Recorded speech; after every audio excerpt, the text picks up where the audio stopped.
Kabla ya taarifa hizi za andani kutoka hapa Mbeya, Tanzania, ikiwa unatazama kwa mara ya kwanza Tanzania ITV, na kuomba uchukue sekunde moja tu ubonyeze patoni ya subscribe na uwashe kengele ili kuendelea kupata taarifa hizi kila wakati.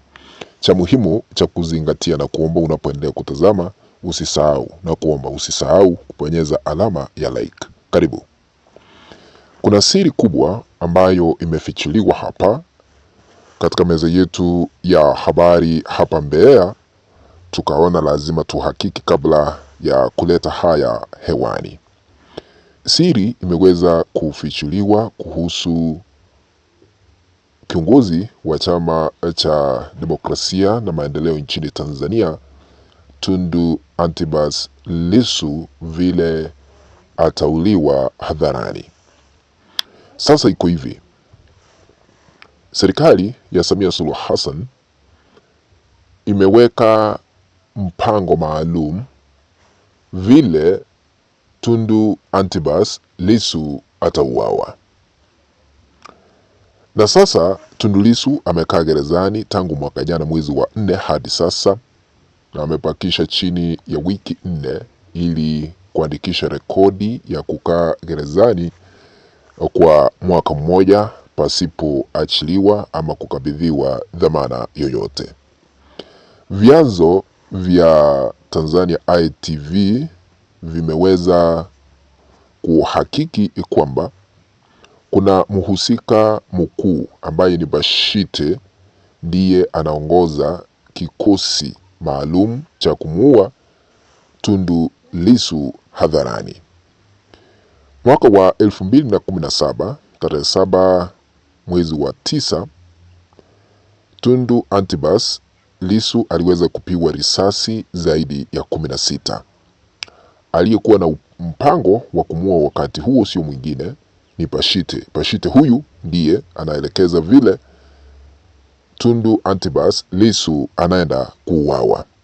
Sasa kuna njama kwamba hawezi kuuliwa akiwa kule gerezani Ukonga, ila tu wakati yupo nje ya gereza. Wanataka wakati Tundu Lissu anapoelekea mahakamani, yaani vurugu ianze nje ya mahakama ama ndani ya mahakama, ama wakati anaingia mahakamani vurugu ianze ili apigwe risasi na kuuawa. Na tuliweza kufichua siri ambayo ilikuwa imepangwa hapo mapema kwamba yale magari ambayo yanamsafirisha kutoka gereza la Ukonga kuelekea mahakamani yangepunguzwa tu yawe magari mawili peke yake ama gari moja, lakini wakifika njiani gari hilo lianze kwenda polepole ili watu waanze kushambulia risasi, na wale ambao wako kwa gari hilo wapiwe risasi za rapa ili wasije wakauawa, lakini Tundu Lissu yeye apigwe risasi halisi ili auawe, hao wengine wapelekwe hospitalini kwamba waliweza kupigwa risasi za rapa lakini hawakuuawa. Yule ambaye alipahatika bahati mbaya akauawa ni Antipas Lissu. Lakini sasa tukafichua hayo. Sasa mpango umebadilishwa kwamba wakati anaelekea mahakamani furugu ianze hapo nje ya mahakama ama ndani ya mahakama,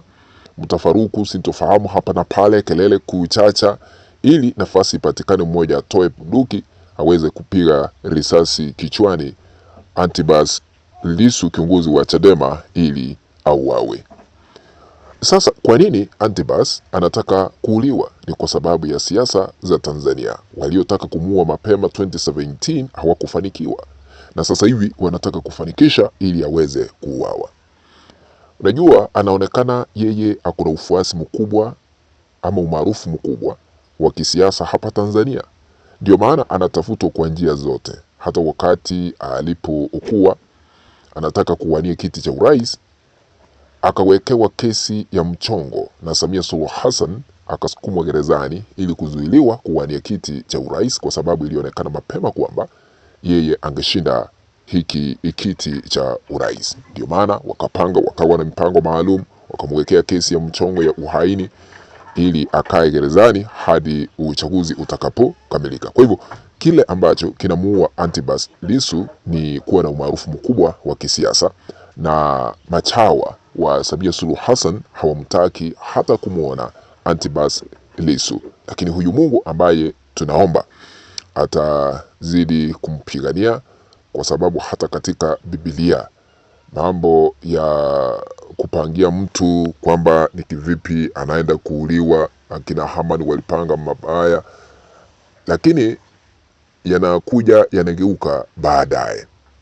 Kwa hivyo taarifa za ndani ni hizo, na kuna ripoti ambayo iliweza kutolewa na ile tume ambayo iliweza kuteuliwa na Suluhu Hassan kuchunguza na kukusanya ushahidi kutoka kwa Watanzania kuhusiana na maandamano na uchafuzi ulioshuhudiwa hapa Tanzania mwaka jana wakati na baada ya uchaguzi, ile tume ambayo inaongozwa na Judge Ichande. Lakini kwa tume ile hakukuwa mahali popote pale ambapo Tundu Lissu ameandikwa kwamba alikuwa miongoni mwa wale ambao waliweza kusababisha vurugu, jambo ambalo liliweza kusababisha Rais Samia Suluhu Hassan kukataa ile ripoti, akawaambia enda mweke, akawaongeza siku 45, enda mtengeneze ripoti nyingine. Akasusia ile, akasema enda mweke Chadema na Tundu Lissu ndio walichangia maandamano nchini Tanzania. Ikumbukwe Tundu Lissu hakuhusika katika maandamano, lakini angekuwa nje ya mahakama siku ile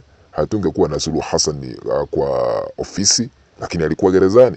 Lakini sasa anataka awekewe ionekane kwamba ndiye alikuwa mwanzilishi wa vita maandamano nchini Tanzania. Na wale ambao walikuwa wanaandamana walikuwa wanalalamika kwa sababu wale ambao walikuwa wanataka kuwapigia kura hawakuwa kwa debe, akiwemo Mpina wa ACT Wazalendo na Antipas Tundu Lissu hakuwa kwa debe. Sasa wakaanza kuandamana. Sasa wanataka kumhusisha katika mauaji ya 29 mwezi wa 10 mwaka jana, lakini hili limeshindikana. Lakini tume ile ya Jaji Ichande ikasema ya kwamba wale ambao walihusika katika mauaji sio wengine ila tu ni vyombo vya dola, na zaidi ya watu 10,000 waliweza kuangamia.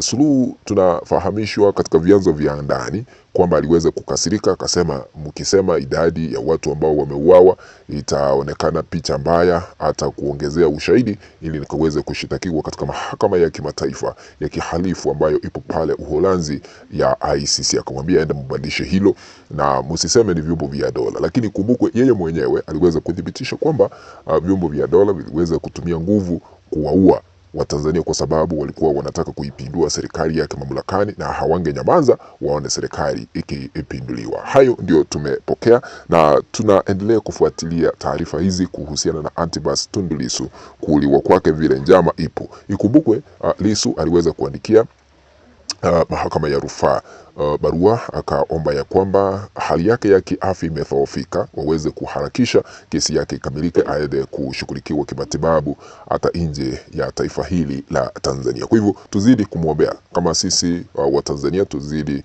kumwombea Antipas Lissu atoke gerezani, aweze kushughulikia hali yake ya kiafya na aweze kutoroka nchini, kwa sababu wamepangiwa mabaya na kina Bashite kwamba ambao wanataka kumuua ili kumtoa uhai na kufanikisha shughuli za serikali ya sasa ambayo inaonekana kuwateka nyara na kuua Watanzania wenzetu. Kufikia hapo, mpenzi mtazamaji, naomba kutamatishia kanda hii hapo, lakini tutakutana tukipata taarifa zingine. Lakini ikiwa hauja subscribe, chukua sekunde moja tu, bonyeza button ya subscribe, washa kengele ili kuendelea kupata taarifa zingine kemkem. Kwaheri.